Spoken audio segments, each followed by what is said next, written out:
have gold medal except Mr. Kurt Angle and Aaron Sheik because you suck, Teddy Bears. You suck, Dusty Rose. You suck, Randy Savage. You suck, Bill Boss. You suck, Brambler. You suck. Hold on to my word. You suck, Dan Maloney. You suck. What was his name?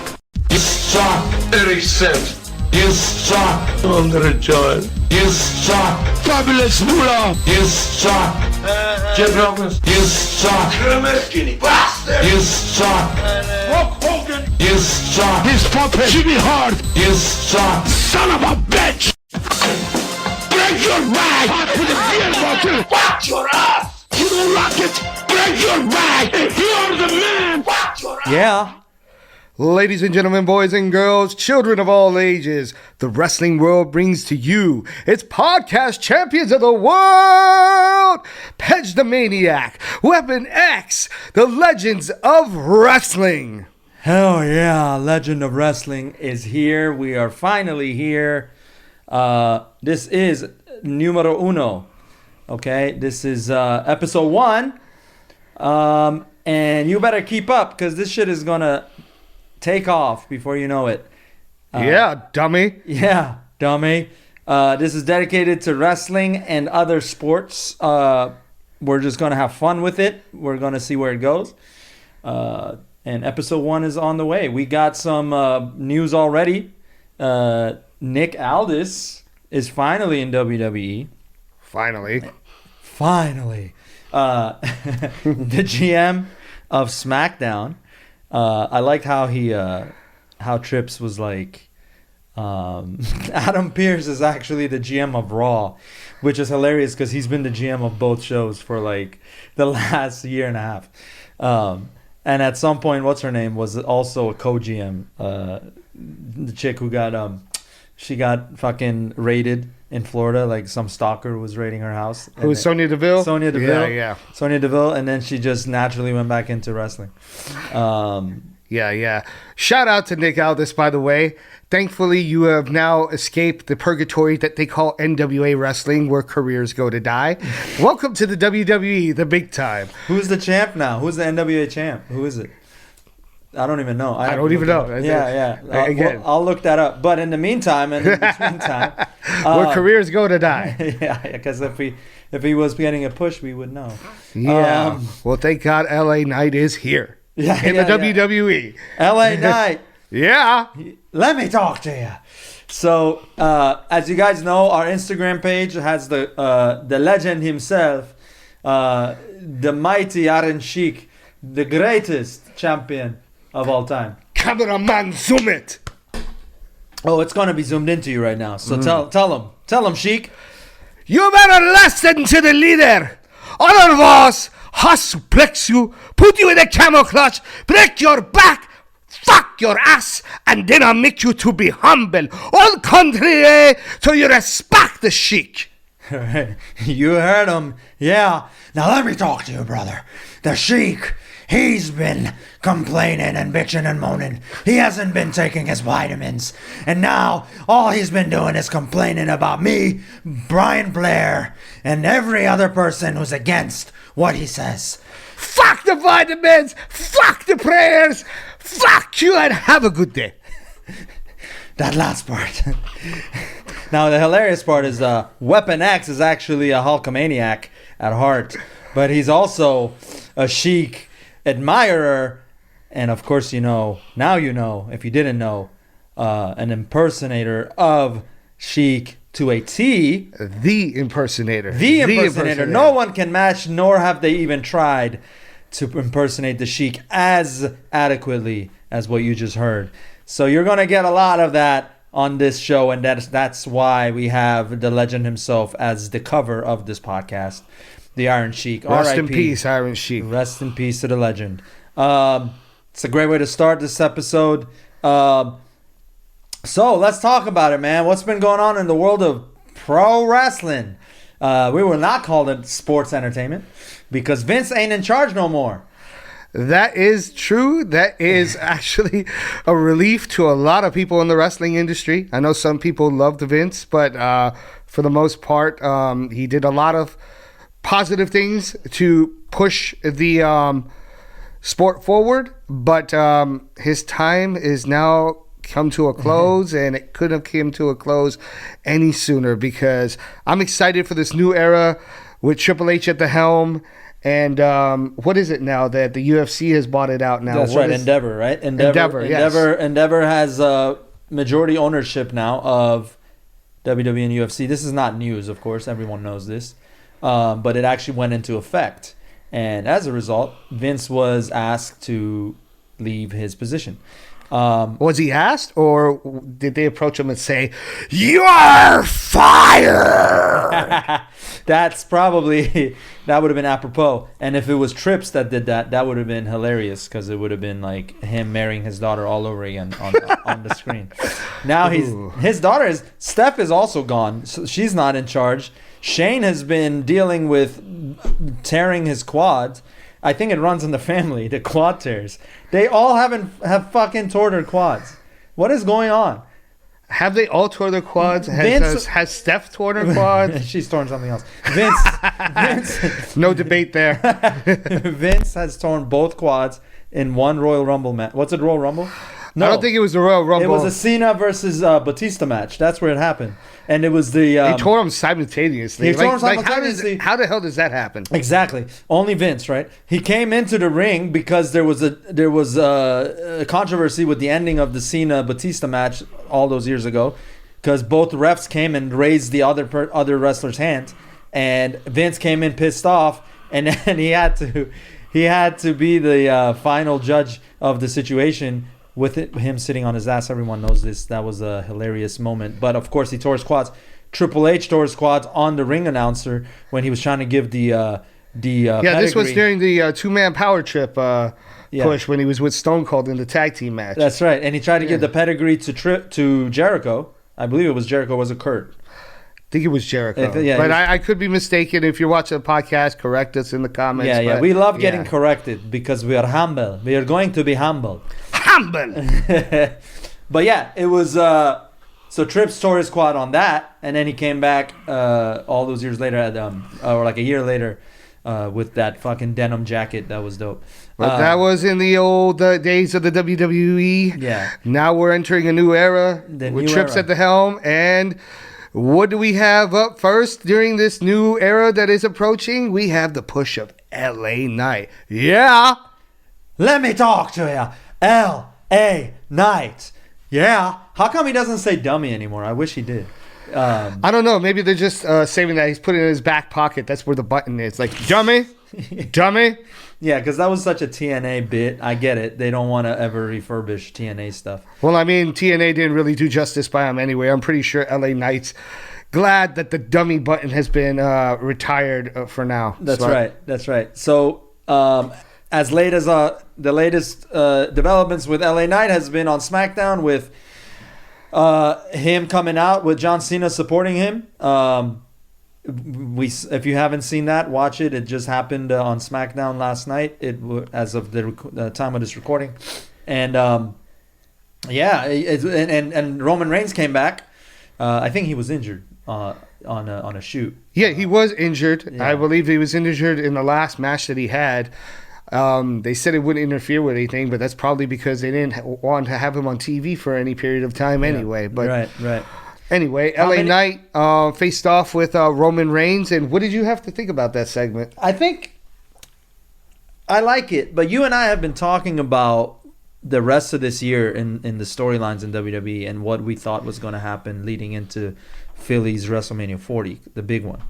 And I think you were a fan of LA Knight versus The Miz. You thought that was a great story. And let's focus in on LA Knight, because I know you were a big fan. I like him too. Yeah. He's been criticized as being like a remake of Stone Cold and The Rock, which I don't think is a criticism. I think it's a compliment, because The Rock and Austin were so different in character. And to be able to kind of used little bits of inspiration from both characters to create LA Knight, or Eli Drake, formerly known as. Yeah, I think it's genius. So, and I think you and I agree on that. But Kevin Nash likes to hate. But Kev has been hating on a lot of things lately. But Kev did a lot of positive things for pro wrestling. Sure. But I don't always agree with all his views, despite being a big NWO mark. If you didn't know, now you know. NWO mark. I am for life, even though they're not on TV anymore. They're still the NWO in my heart. But that aside, I always wondered what they were going to do with LA Knight in the WWE. First off, I mean, they put him in NXT. Obviously, they do that with most people other than AJ Styles when they first come in there to get them acclimated to the WWE way of performing in matches. And they gave him the name LA Knight. I didn't really think there was anything necessarily wrong with Eli Drake. I'm not hitting on the name LA Knight either. I was just questioning in the beginning because I was like, where does this go? Like, how does this relate to his character? Yeah. And what are they going to do with him? Because they've fumbled the ball so many times in different organizations when it comes to LA Knight. Yeah. He just plugged my other podcast. And anyway, go ahead and watch that podcast if you haven't. I appear on it twice already. But the main issue that a lot of people have had, as you said, is the amalgamation of different characters, in particular Stone Cold and The Rock. But this is my thing. If you're going to take bits from people that influence you, you might as well take them from some of the best to ever do it, which were The Rock and Stone Cold. When it comes to in-ring promos, and then when it comes to mannerisms and body language and everything else that comes in the package with being a pro wrestler. And if it really was so much like Stone Cold and The Rock, you really think that people would really catch on to it? He would be called out as an impersonator by most people, in my opinion. But because there's only elements of that and there's so much more to his character, I think people can see that as not a ripoff, but as an homage, and that's why people take to him so well. Let's, by the way, not forget history and a lot of the legends. A plug for this podcast, Legend of Wrestling. Please subscribe, by the way. We need all of you, all the wrestling fans, sports fans too. I have a lot of teams that are horrible that I like to complain about, so this will be a great show for that. And basketball, we both are avid NBA fans, and we have a lot to talk about that in future episodes as the NBA is starting to ramp up. But yeah, a lot of superstars or just legends of this industry have borrowed from previous legends of this industry. Absolutely. That has not been a secret. Stone Cold has gone on the air and said that he used a lot of mannerisms and he ideas from Ric Flair, who was one of his favorite wrestlers. The Von Erichs, he was inspired a lot by them. And they're making a Von Erich film, by the way. Mm-hmm. That's got to be... you got to check that out. I can't wait to see who's playing who. I mean, look, you have Hulk Hogan taking from... Bruno? Well, partially from Bruno. He's also taken from Billy Graham. Billy Graham, yeah. And even outside of wrestling, he took from Muhammad Ali. He said numerous times that a lot of his interviews and the way he approached it was from Muhammad Ali. And then some of the more blatant ones, you could look at no further than, if you think about it, there was $1 Million Man, but then you've got Bradshaw, which was basically the Texan ripoff. Okay, I've never thought of that. That's crazy to me. He's a rich guy that was trying to buy people off with his money and matches and stuff. And then you have the Hispanic version, to be more specific, because he is Mexican. I know what Alberto Del Rio. Bam, bam, bam, bam, bam. Wasn't that his music? I thought I remember that. My favorite moment from Alberto was when he tried to cash it in his Money in the Bank on Punk, and then Punk just kicked him and he fucking left. He could never say John Cena either. He always called him Jan Cena. Sounds like fucking Santino Marella. But Santino did things like that on purpose. I know. Like, this guy really could say it, and I couldn't for the life of me understand why, because, things that begin with a J in, Spanish, usually it's like an H, it's like you say Jose, Josue, or, Where do you get Jan? That's like European. That's like what Germans do with a J. It's like, where are you from? Are you really Mexican, bro?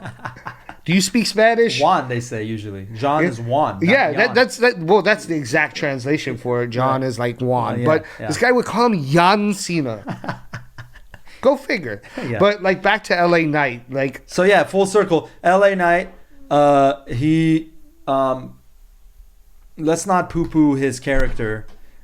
He's been doing this since TNA. He's just ramped it up even more. The what was his fucking name with the whole model thing? That was the dumbest. it was something Dupree. Max Dupree. Max Dupree, Or yeah. Max Dupree. That's what they would say.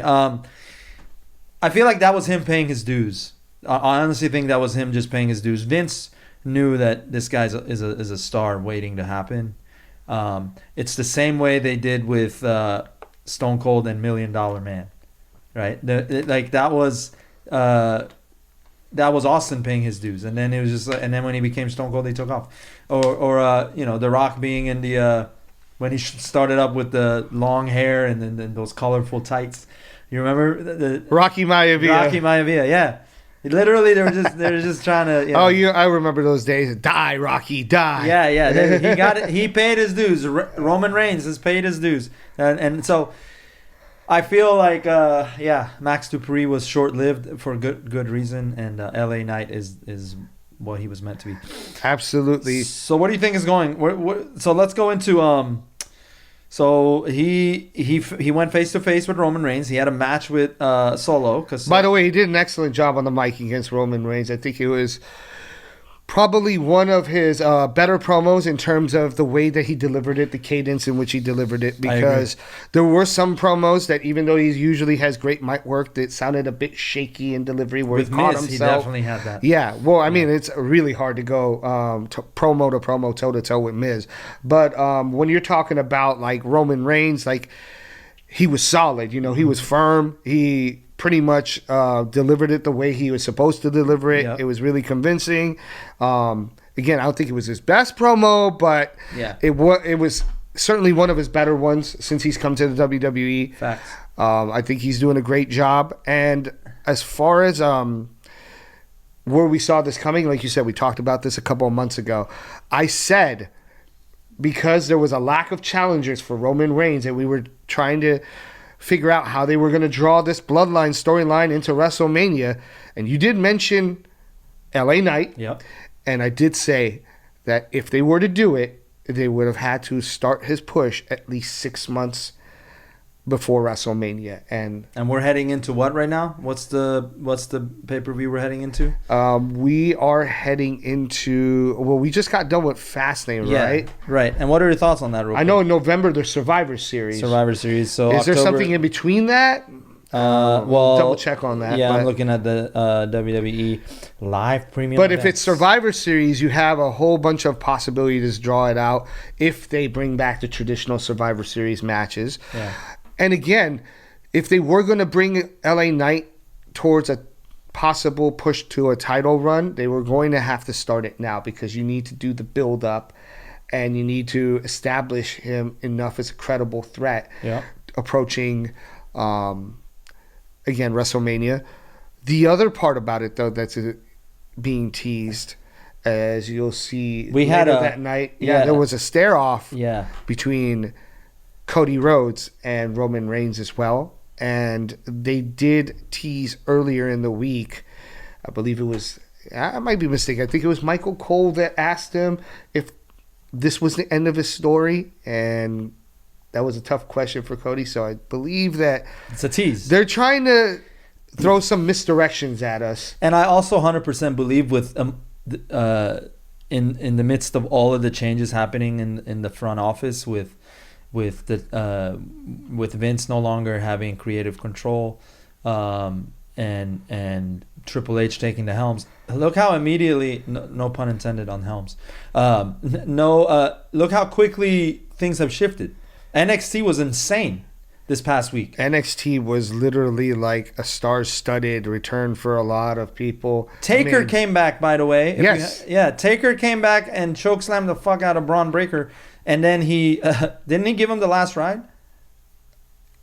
I No, he forget knocked him out. Yeah, he knocked him out. Yes, Yeah, he knocked him that's out, exactly yeah. what he did. Yeah. But here's the thing: the only thing I'm wondering where they go with this is if it's a one-off, because when Braun Breaker was doing his program with Baron Corbin, because they just got done with that. Yeah. Baron Corbin was talking about how Braun Breaker was trying to present himself as a badass. Yeah. And By the way, Halloween Havoc is the next NXT pay-per-view. I see. Premium live event. Are they going to call it that still now that it never bought it? I don't know. Because We'll UFC see. has pay-per-views. So what does Well, they're still. I don't know if I don't know. Pay-per-view is kind of. And also premium live events are all on Peacock. So they're not going to be able to charge like $60 for these like they were with I don't know. That's an interesting question. It's interesting to see where they go. But the only thing that I was going to say is that, you know, when Baron Corbin name dropped the Undertaker, kind of hinting at what was to come, but nobody really thought about it because they thought the Undertaker is completely retired, is that Braun Breaker tried to shake that off as like he didn't care about who Baron Corbin went against and so forth. And then here's NXT and the Undertaker shows up. Now, do I like it as a one-off? Yes. I like Braun Breaker kind of getting his comeuppance, getting humbled a little bit. But if they do take it in the direction where they try to break Taker back for a match, I don't think so. I'm not a big fan of that. I hope they don't do that. Taker's as amazing as Taker's legacy has been and will continue to be, and it will live in infamy, which is ironic because he rested in peace like a couple years ago. But it's I think some of his last matches were pretty bad. Like his first of all, the Saudi Arabia match with the tag team with Kane, and then it was Trips and Shawn Michaels one-off that came back for one match. Well, that was worse for Shawn Michaels than anybody else. That was horrible. And then Trips tore his shoulder up in that match. It was just like a bunch of like... Taker got injured in that match too. Taker got hurt.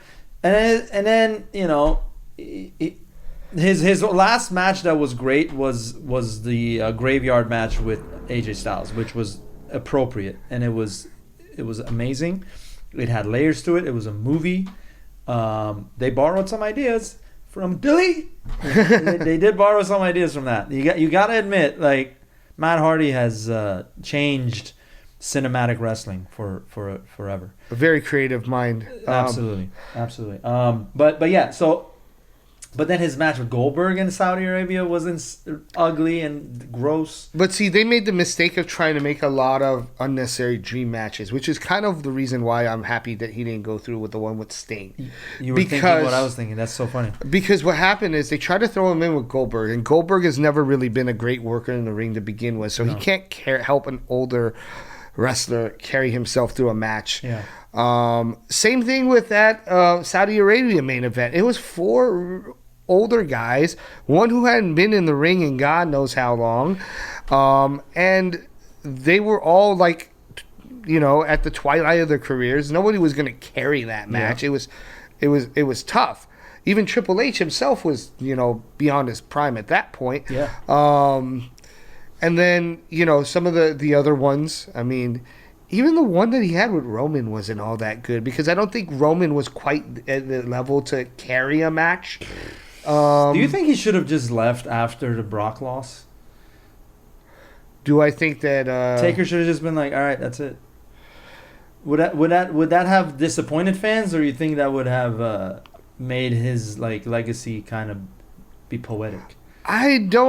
I think that fans might have been slightly disappointed, but I do think because he got in terms of fucking concussion on that in terms of business, it would have been good, because even though the fans might have been slightly disappointed in the end, okay, someone finally broke the streak, and there was a reason for it, because instead of Taker lingering around, even though Brock still benefited, he would have benefited even more. Yeah.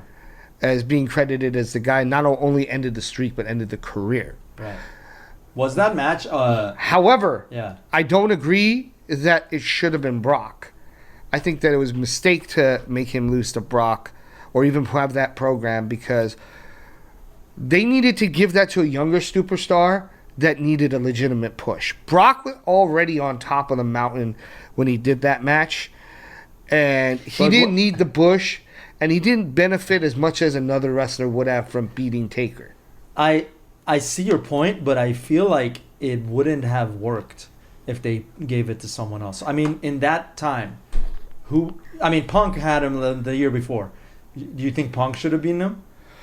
No, because Punk was having too many backstage problems, and they were fearing that he was going to leave, and it was probably the right decision not to have him beat him because he was already threatening to be out the door. Yeah. I have to revisit that point in time in wrestling. I remember, but I do think that somebody else could have benefited from that push. Roman? He would have. I think they would have booed the shit out of him if he won. No, because Roman wasn't prepared either. They were stuffing him down people's throats. Yeah. I have to revisit that point in time in history to see who would have had the buzz. Yeah. But somebody definitely could have used it much more than Brock. Now. WrestleMania 30. What's really crazy is that was almost 10 years ago. That's what's crazy. But getting to LA Knight right now, and then we're going to go ahead and talk about some other lingering topics. But just to finish up on LA Knight for the moment, because we're going to have plenty more to talk about when it comes to him, I am very sure. Oh, yeah. But do you think that with LA Knight being given the push that he is right now, do you think that he is going to have success against Roman Reigns when they put him up there, or do you think that I like this. Do you think that it's going to be another setback thing like Cody Rhodes had last year? I think it's time. I think if you're going to take the belts off of Roman Reigns, you got to do it at 40. I think if he keeps it after 40, that's when he'll really get white heat. He's going to get really ugly heat after that. People are ready, just like they were ready at 30 for Daniel Bryan to take the belt. And Vince is not the owner anymore, so I can say belt. But, so I think Bryan, same thing. It's time, and these 6 months is the same kind of push that Bryan was getting, but the difference was Bryan was getting it from the people, and this one is getting it from the office. That's assuming that, they put him in the main event of WrestleMania. They might push him before that, and if it's before that, it's like... So let's talk about this, because obviously they're going to go into a match. Do you think he's going to fight Roman Reigns before WrestleMania? Directly? I don't know. I can see the possibility of him doing so only because, 6 months. I do agree that they should build him up, but he's already facing off with him. So I don't know what kind of matches Now, Survivor Series, they can hold off. Actually, you know what? There is a very good chance that he can make it to WrestleMania. And I'll tell you why. Okay, if they so do this are we properly. going into predictions now? We're going to kind of more like speculation. Because I don't want to say this is a prediction because it may not, but how it could be handled. We're approaching Survivor Series. So I'll tell you, the next pay-per-view, NXT Halloween Havoc. Yeah, but and then Crown Jewel and then Survivor Series. Okay. Yes. So, but with Crown Jewel is going to have its own storyline, by the way. It's not going to be in line with But even if it doesn't, let's just say it doesn't. Right now, they're putting him they seem to be putting him in a collision course with Solo right now. Mm-hmm. Now this is the bloodline. They could keep him with Solo. They could switch him off with Jimmy later. They can make it to Survivor Series because Survivor Series, actually, I've been saying this for a while. This year, they really need to bring back the original Survivor Series match for at least 2 matches because there are a whole lot of strong factions in the WWE right now. It would benefit them to have these teams collide in a form of supremacy.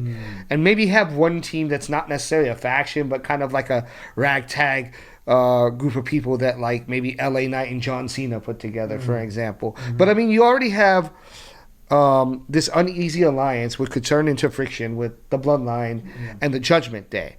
And then there definitely probably could be one more team fit in there? We could see. I don't know, because there could be a faction that could go against, there could be another team like I just mentioned that could be put together to go against that faction. Yeah. Oh, by the way, sorry. Let me finish this thought and then I'll get into the one thing that I wanted to mention. We should talk about this before moving on. But Survivor Series could be turned into a faction thing.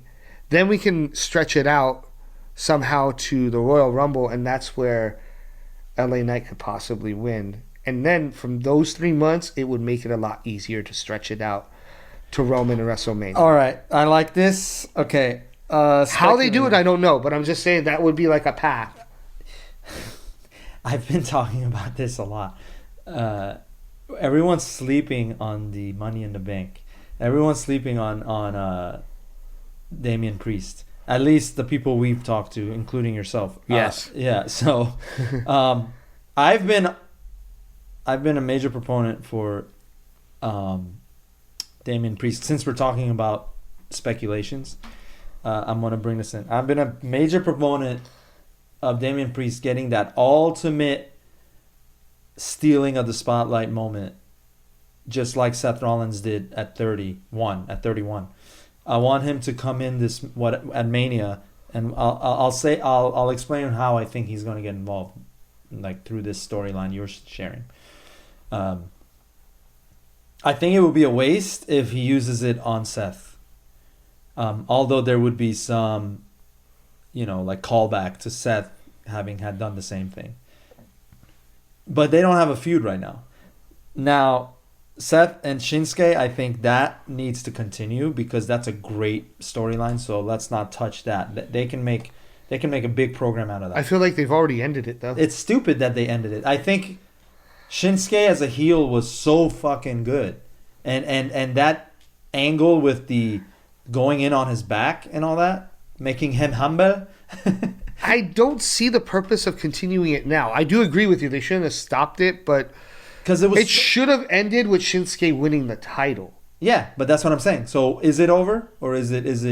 Well, no, they're actually on Raw. They were setting up another feud for Shinsuke. What about Seth? He was going up against like Ricochet. Oh, so my God, that's not a. I don't know where they're going with that because they're talking about Ricochet getting his revenge. But the other thing, now that we've touched up on the LA Knight thing. Yeah, I do want to button this up. Go ahead and yeah, I just want to button up this idea with LA Knight. So no, finish your prediction with the case. It's related, is what I'm saying. So I think so. Let's go up to Crown Jewel and Survivor Series. We'll pause the speculations until that point. I do agree that these factions need to go head to head. You have the group with Bobby Lashley, right, and Street Profits. Mm-hmm. So you have that. You've got Judgment Day. What else do we got? Bloodline. Bloodline. Well, it's like a fractured bloodline right now. So, but I mean, they still got enough to go ahead and put something together. I mean, what about they could form an alliance with someone, the three of them, and did Jimmy end up did Jimmy ever end up joining Judgment Day? He didn't. No, he didn't. He joined Sammy and. But I'm gonna get to that part in a second. Hold that thought, but finish off the briefcase. Right. Yeah. So Judgment Day. Okay, Judgment Day. My prediction on their storyline has been the beef between Damian Priest and I'm blanking on his name. They had this since the match that what's his name had against Seth, and then he felt like. Are you talking about Finn Balor? Finn Balor. See, it's less about Finn Balor now. Now where they've been steering it recently is even Finn Balor has been kind of backing him. They've been turning the attention to J.D. McCullough. J.D. McCullough. Okay, so is that just for this upcoming paper? Fucking Crown Jewels, you think? Or well, is that gonna I be... think that we're going to start to see what direction they're going to go in on Monday. Because Monday, they have the rematch for their tag titles. You're going to see whatever happens with them begin to unfold Monday. So pay attention to that. That's and it's I think the 30th anniversary of Raw is coming up. Mm-hmm. So here's the thing. I think it's rare that you've seen inside of one faction that you would have heels and faces at the same time. Well, I mean, even Rhea Ripley's an anti-hero at this point. Well, fair enough, but I'm saying like half of them were getting cheered, half of them were getting booed. Yes. And that to me is interesting enough because Damien is like on the line right now as far as becoming He's kind of a tweener. Yeah, he's a tweener. Rhea is loved by everyone. They think she's the mommy of the whole group. And then you got Dominic, who Hated by people everyone. hate. Hated by And Finn is kind of like not really the sexy one anymore in the group. Like as far as like he was the best wrestler in my opinion out of the four. So and now the JD McCullough angle, which goes back to Bullet Club, right? Back in Japan. Isn't that where they were together as the Bullet Club? Or I think that JD was. I don't remember if he was in Japan. I didn't follow him for that far back, but he was in NXT UK. Yeah, and then right, NXT. Right. So definitely, and they have some history there. And the fact is that JD McCullough was trained by Finn Balor. Yeah, that's it. That's where the connection is. So yeah, I think to cap it off. So yeah, these factions, Judgment Day will go against these other two or three factions, and I think they'll go over because that needs to happen. The Judgment Day has to become a internally turmoiled group, just like Bloodline, right? But their angle is that they keep winning, with the exception of Damian Priest keeps trying to cash in his Money in the Bank, but it keeps coming up short, and he doesn't actually go through with it. And that's where I think it's going to start to get hidden until Mania. But for as far as Survivor Series, yes, I agree with you. Judgment Day needs to be there. Hit Row, are they gone? Because they fired a couple of them. Again. I think they fired Top Dollar. But Top Dollar, yeah. Not like I was a big Top Dollar fan anyway, but is that as a rapper or as a wrestler? We're gonna touch up on this last part of SmackDown and WWE, and then we're gonna carry on to another topic that you've been wanting to touch up on. Mm-hmm. But this last part obviously has to do with the Nick Aldis introduction. Now, Nick Aldis obviously had his little spat with Dominic Mysterio, and that was to increase more heat with Dominic Mysterio and make Nick Aldis kind of like this fan favorite off the bat. Yep. He had that shot where he said that he was a big fan of his father, which really got under Dominic's skin. But then they brought up the fact that SmackDown had to trade away Jey Uso. Well, they said on screen it was like quit, but now they're trying to spin it as they gave away a star, and that's how it was negotiated through Cody Rhodes. Yeah. So they said that another star had to be obtained from Raw in order to balance the scale. So guess who made his debut on SmackDown? Tell him.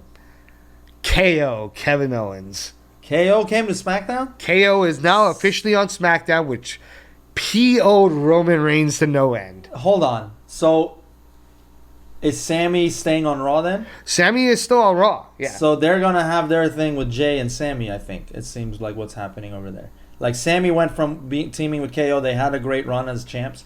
And then now it's Sammy and Jay. Because they were back together since Jay left the Bloodline. It could be a possibility, but right now Jay is with Cody as the Universal Tag Team Champions. That's right.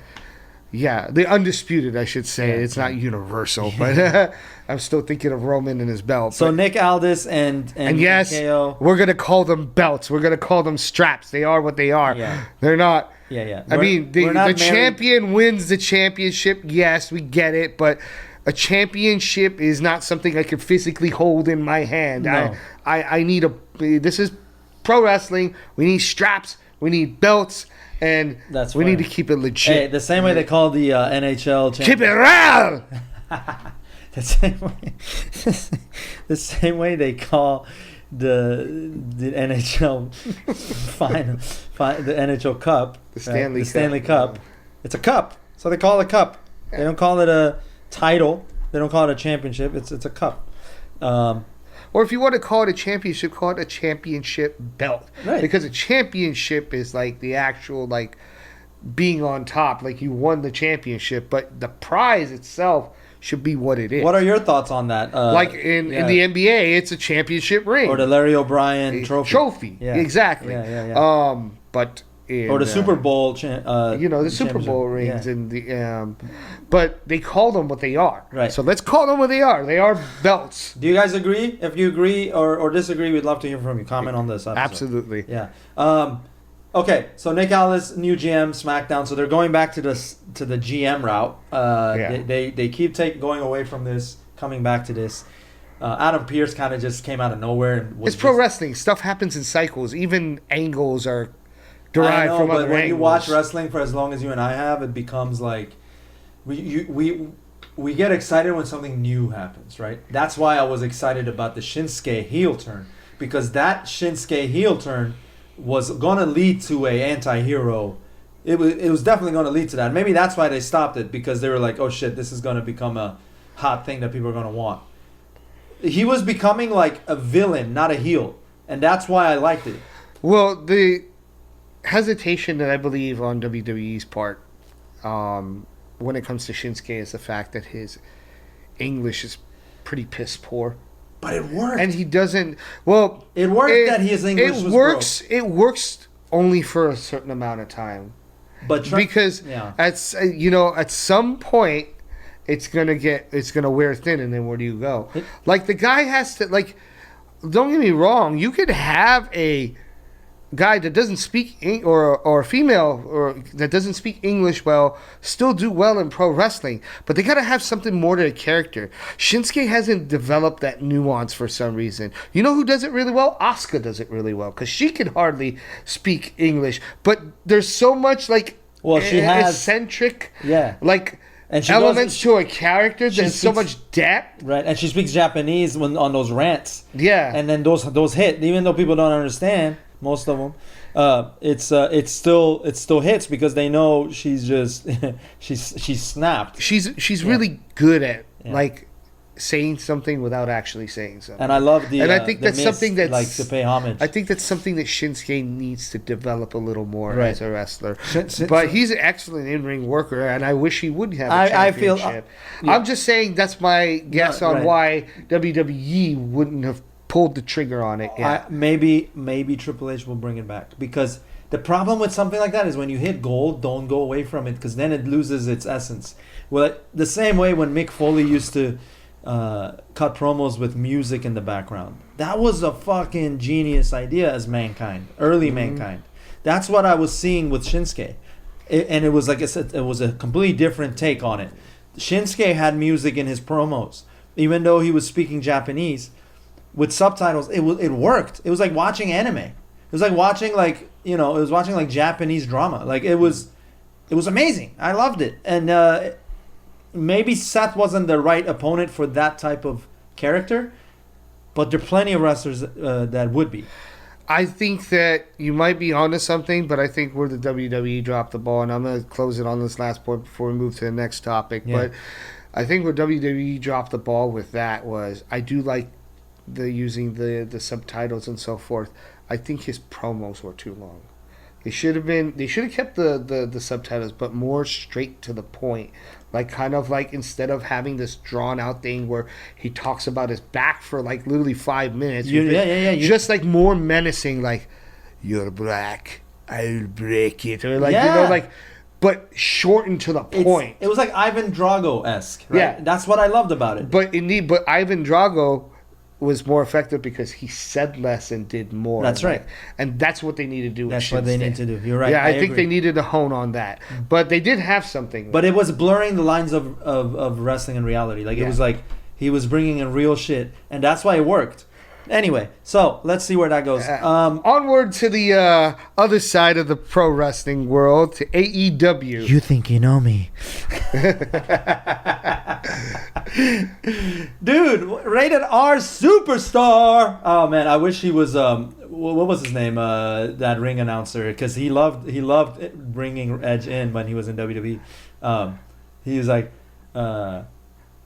weighing at 200 26 pounds, the rated R. Was it Finkel? Howard Finkel? Superstar. No, it wasn't Finkel. It was a guy. I'll look it up. But anyway, so anyway, they don't have him, but they do have the other ring announcer who brought him in as rated R superstar, which by the way wasn't patented by WWE. Oh yeah, no, you know what? Yeah, like were you talking about a AEW ring announcer, or were you talking about a WWE one? Because I'm saying the WWE. because up until this point, no one's ever, unless it wasn't a person that was transferred to WWE. I mean, AEW from WWE. I can't think of anybody who's ever announced his name before. Superstar. He always carried that. It was a Chimmel. It was Chimmel. Tony Chimmel. Tony Chimmel. Okay. Yeah. Tony Chimmel was that. He kind of made that entrance more memorable. So formerly known as Edge, Adam Copeland, now in AEW. He debuted at the last pay-per-view, right? Yeah. Against it was the match with it was the match that had Christian versus Skater Boy.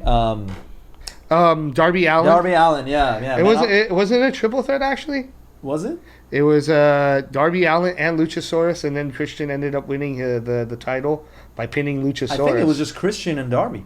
It was Christian versus Darby, and then his friend turned on him. Oh, I'm thinking about the match afterwards where Christian actually won the title, because he's now officially what is it, the TNT title now? He's a TNT champ because he wasn't at first. Yeah, they had, because it was Luchasaurus, and then the thing is they had a triple threat match between Darby Allin, Luchasaurus, and Christian Cage. And Christian ended up pinning Luchasaurus. That's right. Which is, it's an interesting angle, because Luchasaurus is still loyal to him despite having lost to Christian Cage. So Wrestle Dream was where he made his debut, right? Okay. Wrestle Dream. I'm not crazy about AEW pay-per-view names, by the way. All In and All Out are amazing, but the rest of them, I don't know. I'm like they sound influenced by Japan for some reason. Well, don't they work with Japan? Well, yeah, obviously. I mean, like they're a lot of their top stars in the EVPs are literally spent most of their careers in Japan. It would be reasonable for them to. But like, I loved ECW had some of the best names for their like pay-per-views. December to Remember, right? Or December to Dismember, I think it's called. Yeah. But anyway, but to focus on we're Adam Copeland. Adam Copeland. I have to remind myself to keep calling him Adam Copeland. MJF called him Edge in the post. Yeah, that was interesting. That was interesting. Because did you see Tony Khan's face? He's like, "What are you doing?" MJF doesn't care. That's what I love about him. But like, okay, I understand that's his real name. That's not as far as real names go. It's literally WCW style. I'm not knocking him, but that name just doesn't hit for me as a wrestler. Okay, so this is good. Why did it work when Razor became Scott Hall, but it didn't, and Diesel became Kevin Nash, but it doesn't work with Adam Copeland? Well, because for starters, when you look at that perspective, Razor Ramon and Diesel were WWE name creations that were given to these characters who already existed before they came to the WWE. As the previous names. Yeah. They had the real names, I mean. Because when you talk about WCW, they weren't established as anyone. Because if you think about it, Kevin Nash came in prior to coming in as Diesel. He was Vinny Vegas. Yeah. And nobody cared for Vinny Vegas. No. So it was really easy to ditch that name. Yeah. And then when it comes to Razor Ramon, he was the Diamond Stud. And he was in a stable with Diamond Dallas Page. Yeah. And again, a name that didn't really stick. Now, But Scott Hall is such a cool name. Like, it was just... yeah. First of all, Scott Hall is a cool name, but Scott Hall is also a very shortened to the point name. Scott Hall, Yeah. Kevin Nash. Yeah. There's like 2 syllable, really. just Kevin is 2 syllables. All the other names... 2, 3 syllables. Yeah, but like Scott is 1. Yeah. So, I actually do the syllable yeah. thing. So yeah, LA night. But yeah, there you go, Kevin. But so Adam... Okay. But yeah. So finish... But then, to finish that up, they only really were in, even though they had such great runs there, they were only in WWE, if you really believe it, for like 2, maybe max 3 years. But they had pushes. Yeah, they had great Diesel pushes. and Taker had a I mean, match. Diesel had a championship run on multiple occasions. Scott Hall had a great match. had multiple intercontinental runs and Shawn tag team Michaels, runs, and so it's easy to forget that they weren't in the industry long. Yeah. They were relatively in terms of national recognition, because nobody really knew who they were in WCW in their prior runs. Right. As far as national recognition, they were 2 to 3 years into that. So there was a little easier for them to make the transition. People could kind of, and their names helped, they could make that transition easier. Edge, how many years was he in the WWE? I know. It's how legendary is the name Edge, and like how synonymous is it with what we recognize him as? We think about it. He's probably been in the industry for like over 20 years. Yep, I'm just guessing. So you go for over 20 years of calling a guy a 1-syllable name, mind you. That's what is it. That's what I was gonna say. And then now you have to go Adam Copeland. It took the edge off, literally, of his character. Yeah, it does. It takes the edge off it. I think when you go from a fucking amazing name like Edge to then Adam Copeland, it becomes it takes they should, and then rated R superstars, like you're saying everything but Edge basically. Yeah, so it's like just everyone know. You know what's crazy to me? What would have been cool is if he just went by the rated R superstar. But even then, I feel like it would have been better. Edge without saying you're right, but it would have been better than Adam Copeland. What if they called him Ledge? Just add an L to it, because it's like you're technically not saying Edge. All they would really need to do, to be honest with you, I think in terms of a copyright thing, is they would have found a unique way to spell Edge. Yeah, like Taz did. Taz did the same thing. ECW Taz was 1 Z and WWE Taz was 2 Z's. Yeah. So, yeah. But to be fair, Vince did eventually buy the rights to those, so he could have done that. And Tony can afford to buy Edge. It's not like he can't, but... I mean, Tony could afford to pay CM Punk and give him his own show, then yes, he can afford to... Okay, now we're going there. That's a good segue. Now we're going to... Okay, so my quick thoughts on Punk. I know this is way after the point, but I'm going to speak about Punk as a fan of his character in the ring, and on the mic, and a rebel without a cause at this point, or a company.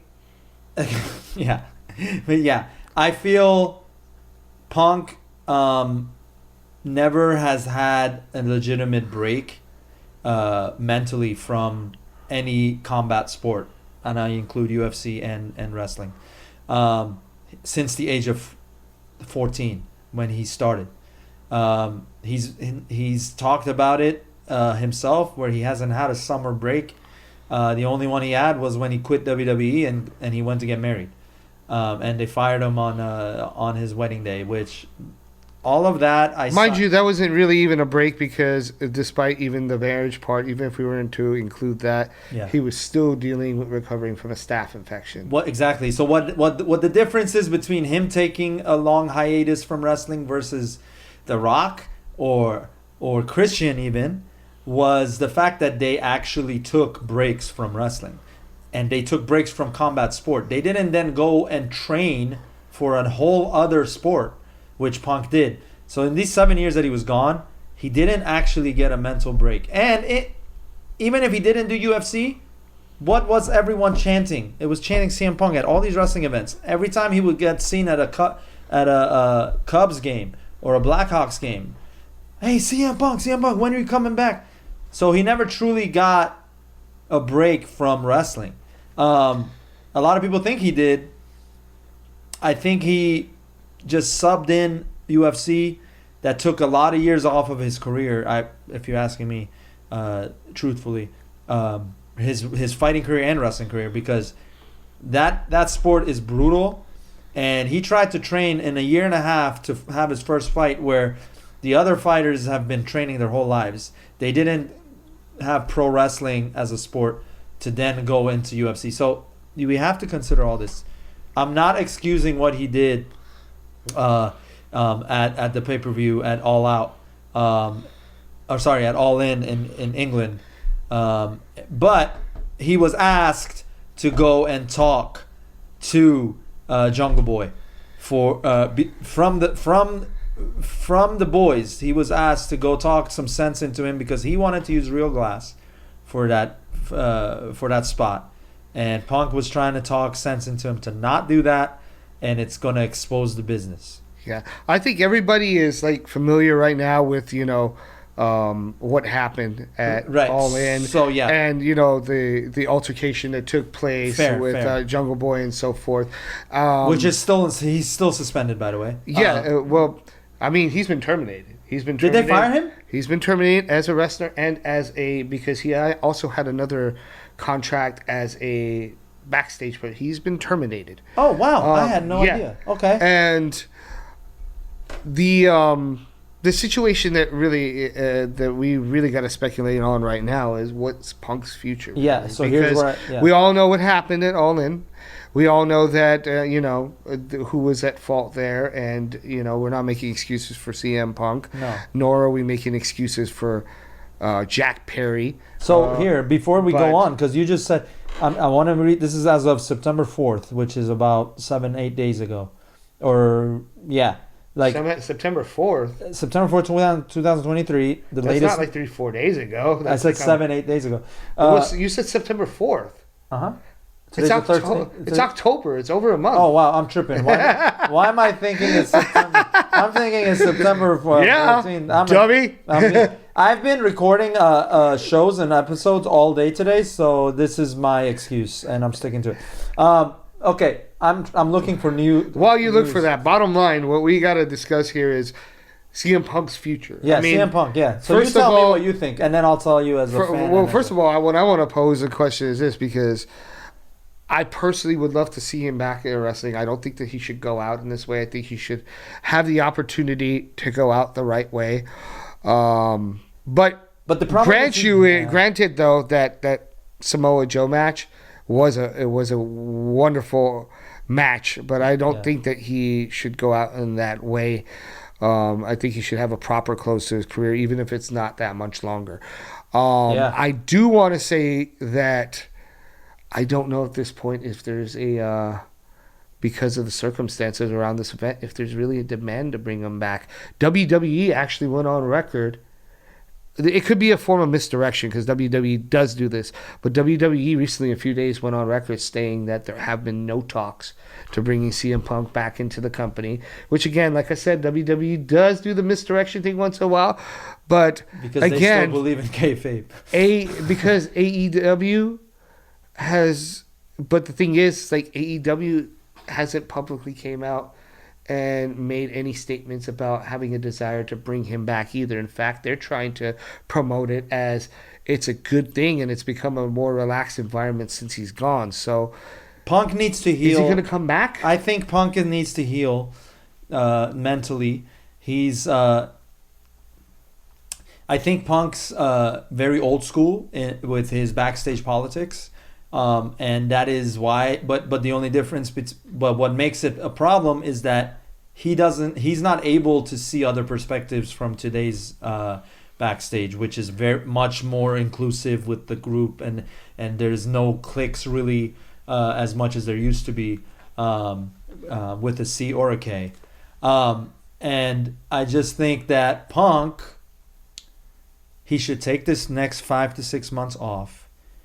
And kind of get forgotten about, which he never gets forgotten about, but just be kind of allow himself to just genuinely take some break, go on vacation with AJ and just enjoy and be able to just decompress. Okay. I know it's old news now but it needs to be mentioned that the EVPs had a meeting scheduled with Punk to squash whatever the beef they had, and they canceled that meeting the morning of All In, and so Punk was irate at that because he was trying to make amends. They did their little on-screen beef back and forth, digging at each other and all that. But so Punk, my biggest thing with Punk is if he's gonna come back, he should come back. If he's coming back to WWE, he should come back on the Monday after WrestleMania. I think that's where it would get the biggest pop. If he comes back at Mania, it takes away from all the other storylines that have been working, and it kind of hijacks it, and he's not gonna be liked by the players in the back. I do think that Punk needs to be away for some time, even if he comes back. He was talking about teasing 2 months with nothing to do. I think as nice as it would be to see him, November is too soon. 100%. And I will say this as well. I'll say this, and then I'm probably just gonna close out the CM Punk thing, unless you have some final thoughts on it. Yeah. I'll say this: AEW needs to also acknowledge, in a way, that they dropped the ball in the CM Punk situation. Punk is responsible for losing his temper. Punk is responsible for the altercation, yes. But it's like one of those things where putting Tony Khan in danger. But it's one of those things where it's like you're in a school and the kids are getting bullied, and everybody just ignores the fact that something's happening, and then they wonder why a school shooting happened. And I'm not, by the way, we're not advocating school shootings on the show, but I'm trying to make this comparison mentally to say this. As a person that runs a wrestling organization, Tony Khan should have taken more of a executive role or a more administrative role in terms of handling this situation, instead of trying to be the wrestlers' friends and trying to make them all get along and please everybody. Yeah. The reality of the situation is this: if Tony Khan was a little bit more hands-on with dealing with the situation, he was the one that was going to try and enforce these meetings with the EVPs. Yeah. He was doing damage control before a lot of this stuff happened. Punk wouldn't be in this position. There wouldn't be a backstage altercation. Well, the easiest thing he could have done is not allow EVP to cancel that meeting. He has the final say. Take the fucking meeting. If you guys aren't going to make up, that's fine. But you need to talk this shit out. That pent up holding this stuff in for over a year, that catches up. Literally from last All In to this All In, or that last All Out to this All In, was that how long they've had beef. Well, see, that's the thing that the WWE, I give them credit for, in regards to how they handle situations like this. A lot of times when there are altercations backstage, and there are many in WWE, some of them they don't even talk about until late. Well, it's not even just that they're good at hiding it. Vince will hear about it. And Vince back in the day would step in and do what he needed to handle the situation. Vince would never say, "I was afraid." Even with the Bret Hart situation, with the screw job, you know what I'm saying? Yeah, he got a lot of heat, and rightfully so. But he never denied his involvement. Mm-hmm. You know what I'm saying? He said he took responsibility. I mean, the angle on TV was Bret screwed Bret, but in reality, even he acknowledged that he made the decision that he made. Yeah. And he gave reasons for it, regardless of whether we agree or disagree. But it was something that he was involved in. He knew what was going on in his company. Yeah. Other situations that arise, even with the CM Punk thing that he mishandled in the W, he was still involved. Mm-hmm. Like we can't say that it was. Like, for example, he didn't send Triple H to handle his problem. Yes, there was a beef with Triple H in terms of they didn't want him to have a match, but it's not like he sent Triple H over there to, like, deliver his papers or handle... Vince McMahon was pretty hands-on when it came to handling conflicts with his own company. But hold on. Tony Khan steps in, and he tries to be the wrestler's friend. And when you're running a company with so many big egos... and so many people that are trying to look out for their own careers, in many ways rightfully so, because it's their career. No one's going to look out for you in that business if you're not looking out for yourself. You need to take the role of an authority figure. And I think that's where he dropped the ball. No, yeah.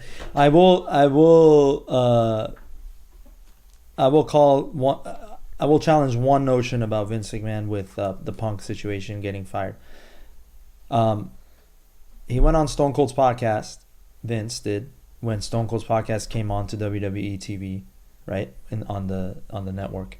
And he said, Stone Cold asked him, he's like, so the CM Punk situation, and then immediately he said, we did not intend to have his termination papers delivered on his wedding day.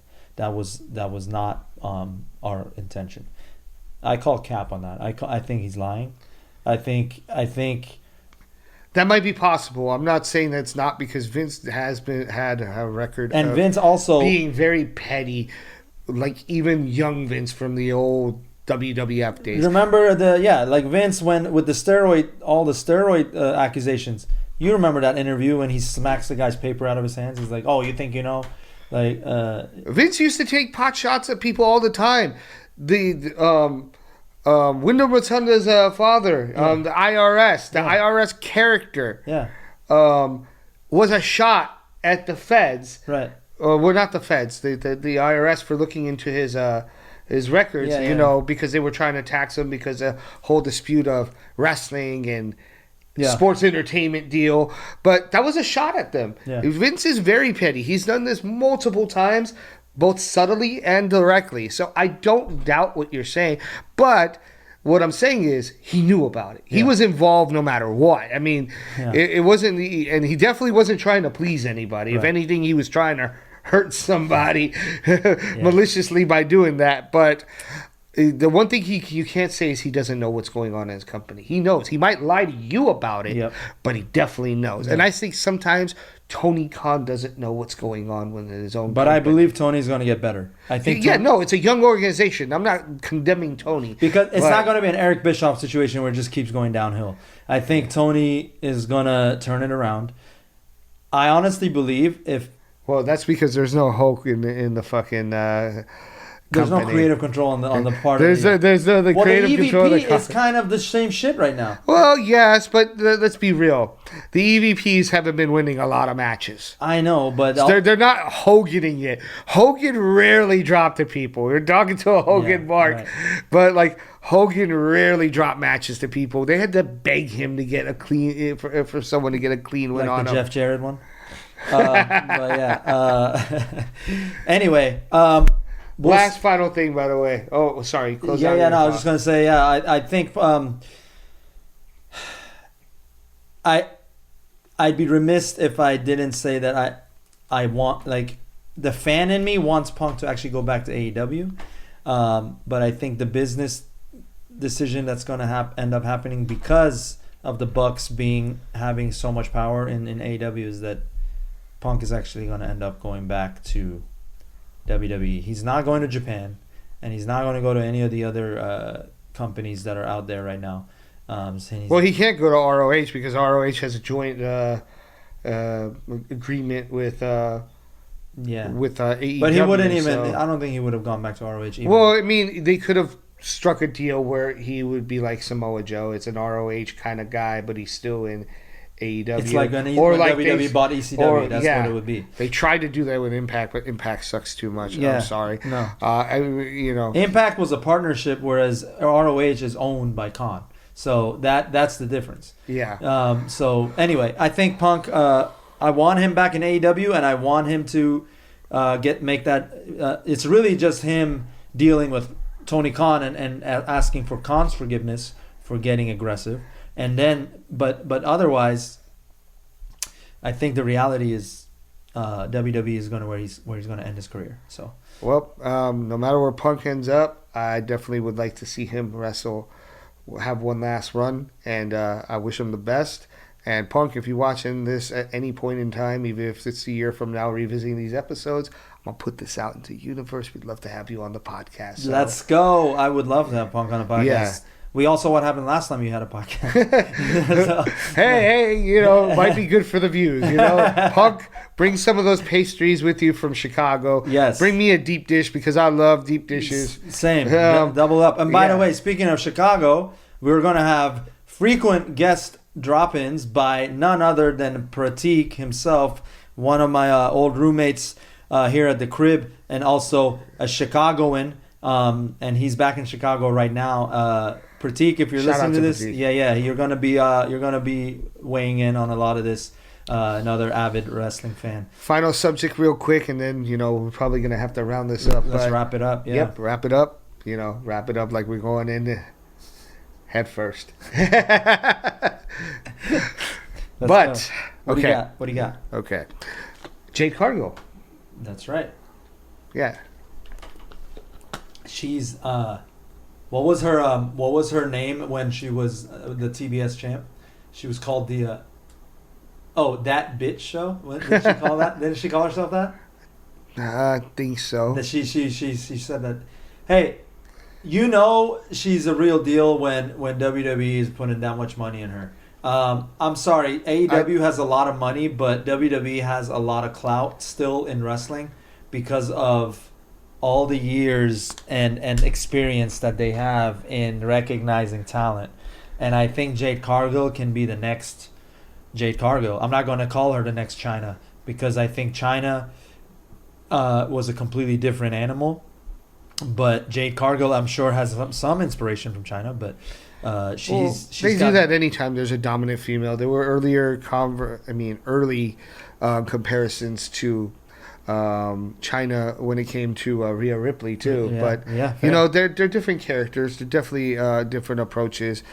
So what do you think? Which show is she going to be on? Because she's been on all three. She's done the rounds. She's done the rounds. She was on Fastlane too, by the way. Yeah. So yeah. Jade Cargill. I predict that she'll still go to NXT. You think she's going to? Because again, don't quote me on this.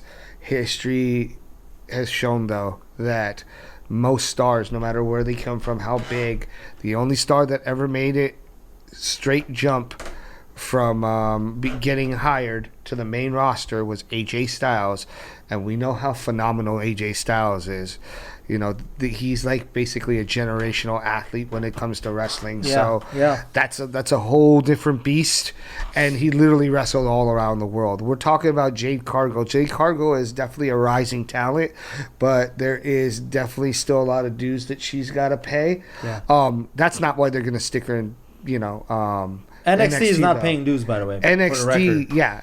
NXT is mainly because it's a Performance place. centers where you pay your dues, but not Yeah. in on the show. And by the way, she visited the Performance Center too. That's right. But I do believe that NXT is a training ground where it's like hands-on training. You're actually doing matches, going on live shows, getting used to. You're learning the WWE way. Yeah, yes, Yeah. that's exactly what it's for. Yeah. She's gonna learn the WWE way.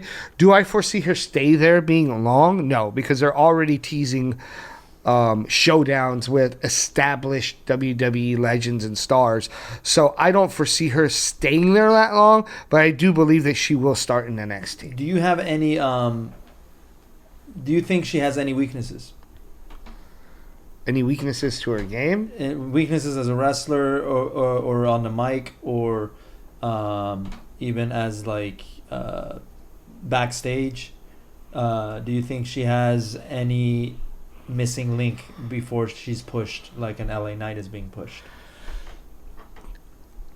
I think that, I don't think that they should use a brush up. That's probably not the right word, but I believe that she could improve on her mic skills. She could improve on the mic That's fair. skills. And not necessarily because she's bad on the mic.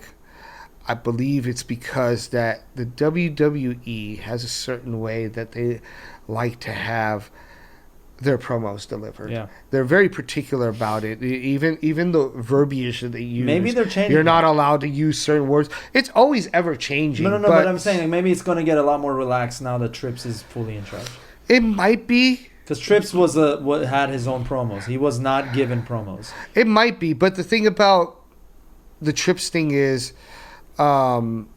it's really going to come down to the UFC and the entity that owns them, because Well, I think they're given full creative control to Triple H. They said you true, control but this. to creative control in terms of how you want to run your show. But there are still TV network deals that they have to adhere to when it comes to certain language. The same USA Network that had the Attitude Era on it is the same USA Network. Yes, that but has the Raw. same USA Network that had the Attitude Era on it is well, actually, that wasn't this. That wasn't the USA Network. There was Spike TV That was- for a short. No, there was there was if you go to SmackDown, you were in UPN for a while. SmackDown was on UPN, yes. which is the CW now. Yeah. But what I'm saying is, Raw was meant to be the dirtier show, right? That was always considered. Yeah, because we also had the slot where they were on later. The dirtier stuff usually happened on later in the show. Right, they did. But The third hour. yeah, but yeah, like it's just a matter of like for example, she was calling herself a bad bitch, right? Yeah. She's not gonna get away with that on Well, you can to a certain extent, but you can only use it so many times, because Becky Lynch has used the word bitch before, but like it's in spurts. You can only they only let you get away It's with got to be very tasteful. a very it can't number be part of of times. your character. Yeah, Yeah. exactly. Yeah. Like So but- here's the thing. Here's what I want to ask you then. yeah, but that's why they integrate you into NXT, because NXT is a little bit more lenient. It gives you time to adjust before you make your Fair. transition. That's fair. So with that said, let's each give our prediction. Not on which show she'll go on. You said NXT. I think she's going to go to Raw. Okay, Um, fair enough. Because they have more time to fit in more wrestlers there. So we have our predictions on that. Okay, so now, who's her first program? Again, that's going to depend on what show she ends up on. Does it? Because the WWE stars are going to NXT now regularly. So Yeah, but some of them are established. To be fair, the more established ones, the ones that are in the main event. okay, so pick someone in NXT then if you think it's because, for example, I'll put it this way: it does make a difference, because if you end up on Raw, I don't think you're going to go back and have a feud with someone in NXT. okay, Do you think that's a fair point? fair. Like, I'm not going to go ahead and say that for example, Jade Cargill, if she gets drafted to Raw, I'm not going to say she's going to have a feud with that one chick that Becky Lynch, for example, took the belt from. What was it? Bianca? No, not Bianca. Remember the NXT title? Yeah. I can't think of her name I know. at the moment. I'll look it up right now. But no. So okay. So you can't. You're not going to go backwards with that. So with that said, But with that said, okay. If she goes on Raw, wait, you said NXT though. no, I know, but you're saying. I'm saying, let's say But she okay, is on NXT, let's see. so She's what's the on first NXT. program? The NXT, Yeah. the first program.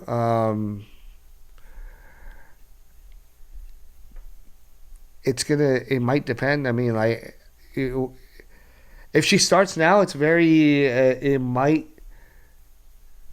I don't see them dropping her down to the bottom of the card, because Tiffany she's already Stratton been. was the last. Yeah, I don't think she's gonna go ahead and wrestle people like two. I think that it's possible. You think she's gonna go against? Maybe she'll go against Becky.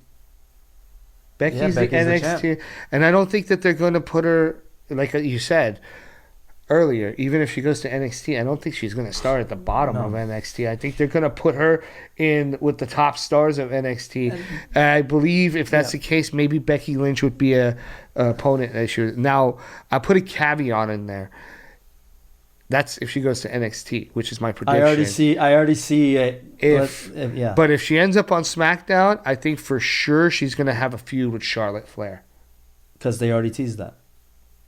They already teased that on SmackDown. Okay. But it's also... And that was the only wrestler they've teased it with. But it's also because Charlotte Flair has the experience to be able to put on a good match with her and cover up any inconsistencies or weak points in Jade's game if she has one right now. Yeah. It's a good opponent to carry her through a match. Okay.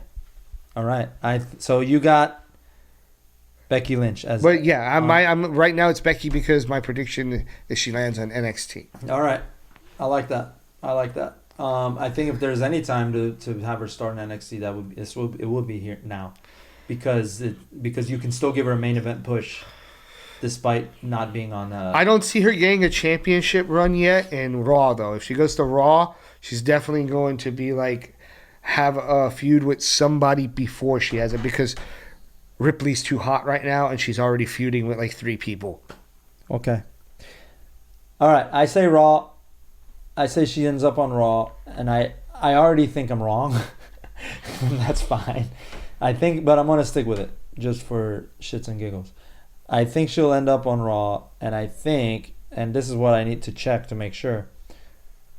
Bianca Belair would be a it would actually be like a display of sheer athleticism when it comes to that match. I could see her showing her skills to show the people that might not know her as how amazing she actually is as an athlete. Okay, no, I see that as being a good match. It's a good test of skills and strength too. I will say, I will ask you this. I just don't know if Bianca's on Raw. I don't know if Bianca is even active right now. Right. I don't know if she. I forget. Is she off TV right now? Yeah, there's a lot of people who are off TV right now. And what happened to? But I would say this: if it's not going to be Bianca, let's just play things here since I've already picked for 2 shows. If it's not going to be Bianca, I really think that, and it probably would be safe. It's business wise. I think it's dangerous. Okay, I'm going to say this off the bat right now. Business wise, it's dangerous. Should you start with Bianca? But no, not to Bianca. I'm saying, but I think that it would make sense if they threw her in there with Nia Jax. Didn't Nia just get fired? She came back right now. I know. Right? I thought they downsized a lot. Hold on, I'm gonna look that up. But yes, I would agree if Nia is. She literally just came back. But Nia's dangerous though, man. But see, that's why I say it's bad for business, because I'm like, again, you don't want to. I worry about the injuries. But here's the thing, though, like from a, and this is why I'm playing devil's advocate here. From a program standpoint, like promoting the feud, yeah. Nia also thinks she's a bad bitch. Mm-hmm. Nia's huge. Nia's like, that is supposed to be like the irresistible force, right? Mm-hmm. Well, like Jade could be the unstoppable object, you know, the one that like, because it would really test her strength to go against the bigger opponent. Yeah, I can see. So no, she's still, yeah, she's feud wise, like entertainment wise, I like it. As far as business and safety is concerned, it's a bit risky. I will admit that. I'm just playing devil's advocate. No, though. Yeah, I think if she was a better worker, if Nia was a safer worker, then I think that would be the feud to start with to give her the real. Real jump. Anyway, that's for a whole other episode. We can talk about because that's why I said they won't put her in with Ripley right now. Because right now, Nia is tied in with Ripley and with Raquel Rodriguez. They have like this 3-way feud going on right now, which I'm not sure where that's going, but we'll see. Nia has been, she's got to really protect. I mean, she can do it. She's a big, strong woman. So it's like it's almost like she gets in her own way sometimes. The Becky Lynch thing, I can say it was an accident. It's not excusable, but it was genuinely an accident. But then it kept not with Kairi Sane. That was just carelessness. Right. All right. I say Bianca, and I just looked it up. Bianca is requested some time off from WWE, but it says it. That's why I thought she might not. So also it said it could be about a month. Depends on when Jade comes in. around. But I do agree. Eventually, they should cross paths. Yeah, maybe even at some point win the tag team titles together. That would be great. That would be. Okay, cool. So, episode 1, Legend of Wrestling, in the books now. Wrapped up. Hopefully the video's still on. Yeah. Make sure you like, subscribe, or I will come to your house, break your back, and make you humble. Like, subscribe, you fucking jabroni. And have a good day. Fuck you and have a good day. Break